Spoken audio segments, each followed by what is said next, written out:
Ka'banın qayta salınığı. Hazreti Muhammed sallallahu aleyhi ve sellem 35 yaş şamasında gıybadat ornuna Ka'bаны dini meyramlarga байланысты türlü hoş ispен ыстау барысында жел көтеріліп сыртқа тұрпаты bir адам бойынан сәл-ақ асатын ғимараттың шатыры түгелдей жанып кетті. Оның үстіне жауған жауын мен селдің салдарынан ғимарат жермен-жексен болып қирауға шақ қалады. Соған ұрылар Кағбаның түбінде жатқан қазынаның біраз бөлігін қолды қылады. Осынау келеңсіздіктерден кейін қала басшылығы Кағбаның құрылысына деп қала тұрғындарынан қаржылай көмек жинайды. Алайда пайыз, жезөкшелік секілді харам жолдармен келген қаржы қабылданбайтынын да атап айтады. Кағбаның бүлінуіне түрткі болған дауыл Йеменде әлдебір шіркеудің құрылысына арналған жабдықтар тиелген кеменің де Меккеге таяу Шуайба айлағында қайраңдап қалуына себепкер болады. Меккеліктер жаппай айлаққа беттеп, апатқа ұшырағандарға қолдарынан келгенше көмектесіп қонақжайлық танытады. Апатқа душар болғандар жұрт өздеріне келді-ау дегенде кеме жабдықтары мен аман қалған құрылыс жабдықтарын сатуды ұсынады. Сонымен қоса сауда тауарларының үстінен салынатын салықты да алмайтын жеткізеді. Осылайша көп мөлшерде мәрмәр, темір және бөрені сатып алынады. Апаттан жапа шеккендердің арасында мысырлық қаптелерден Бақум атты ағаш ұстасы да Меккеге біржола орналасып, бұдан былайғыша өмірін осы қалада өткізуге бел буады. Қызды-қыздымен талай шаруаның басы қайырған меккеліктер Кағбаның қабырғасын тұрғызуға келгенде ру-руға бөлініп өзара келісе алмай таласып қалады. Қалыптасқан әдет бойынша тағы да жеребе тасталынады. Ақырында Абдуманат пен Зухра руы Кағбаның қақпасымен мен алдыңғы жағының Абдудар, Асет және Аде руына, Шам жақ қараған тұсының Шахым, Жахым және Амир руына, Йемен жақ бұрышы мен Хажарул Асвад қойылған бұрыштың арасына құрылысын жүргізу бақыты нәсіп болады. Мақсум мен Тайым руына Сафа төбесіндегі төбесі жағындағы Йемен тұсы тиесілі болады. Алайда қирайын деп тұрған Кағбаға қол тигізуге ешкімнің жүректері дауаламайды. Бастарына әлдеқандай күн туып, кемтар болып қаламыз ба деп қорқады.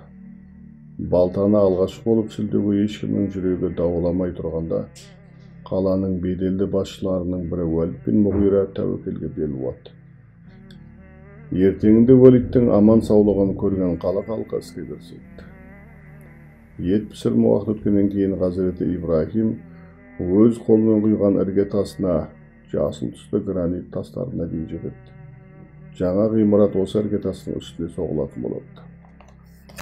Өкінішке қарай, қолдағы құрылыс жабдықтары Кағбаның әу бастағы нұсқасында етіп соғуға жеткіліксіз болып шығады. Сөйтіп Хатим деген аумақты бос қалдырады. Жаңа жоспар бойынша Кағбаны салып болған соң үстін шатырмен жабады. Ғибадатхананың есігі Кағбаның кілттеріне ие адамның ғибадатханаға кіргісі келгендерден есеп айырысу үшін ыңғайлы деп жоғары қойылады.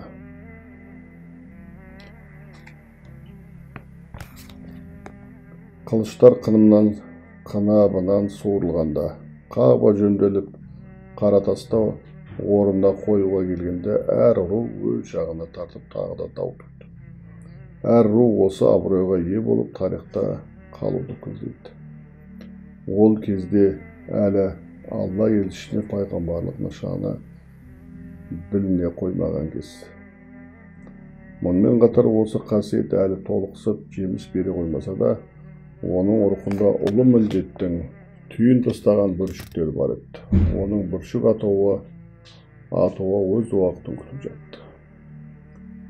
Содан қойшы Қаратаста кім қоятындағы талас қылып, қылыштар қанына суырылып, қорамсаққа қол салынып, садақтар кезеліп, қан төгілуге шақ қалып, ұрысқа сақадай сай тұқты. Қанша жылға созылатынын кім білсін, зардабы мен залалын ойлаудың өзі қорқынышты. Қақтығыстың алдын алатын, тығырықтан шығатын жолды араларындағы біреу Қағбаның мына есігінен алғаш кірген адамның төрелігіне жүгінейік, соның айтқанына тоқтайды. Бәрі бұл ұсыныс бәрінің көңілінен шығады. Барлығы да іштей тынып, іштерінен не болар екен деп, кім келер екен деп тағатсызданады. Дәл сол кезде алғаш табылдырықтан Хазіреті Мұхаммед Мұстафа саллаллаху алейхи вассалам аттады. Тұрғандар бірауыздан әл-әмин келе жатыр деп айқай салды. Сосын жұрт оған жағдайын баяндады. Алла елші еш ойланып жатпай, дереу молда бір мата келіңдер деді. Айтқанын алып келді. Хаджар-ал-Асвад осы матаның үстіне қойылды. Әр рудың үлкендері матаның шетінен ұстап, тасты тұғырына дейін көтеріп әкелді. Әз Мұхаммед саллаллаху алейхи вассалам тасты өз қолымен орнына қойды. Осылайша лап етіп тұтанып ошақ қалған қақтығыстың алынды. Хазіреті Мұхаммедтің осынау тапқырлығы оның қоғамдағы беделін биіктете түскені даусыз еді. Бұл кез Мекке халқының мінез құлқы, ниеті бұзылып, ақтың орнын қара басқан кез болады. Тіпті Қағбаны тау ету кезінде де кейбір шектен шыққандар анадан жаңа туғандай жалаңаш тауып етеді. Кісіге кезі келгенде осы құрылыс барысында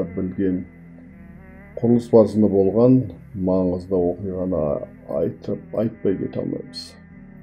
Халық Қағбаны жөндеу жұмысына жұмыла кіріскенде ол да қарап қалмады. Білегін сыбанып қызу еңбекке араласты.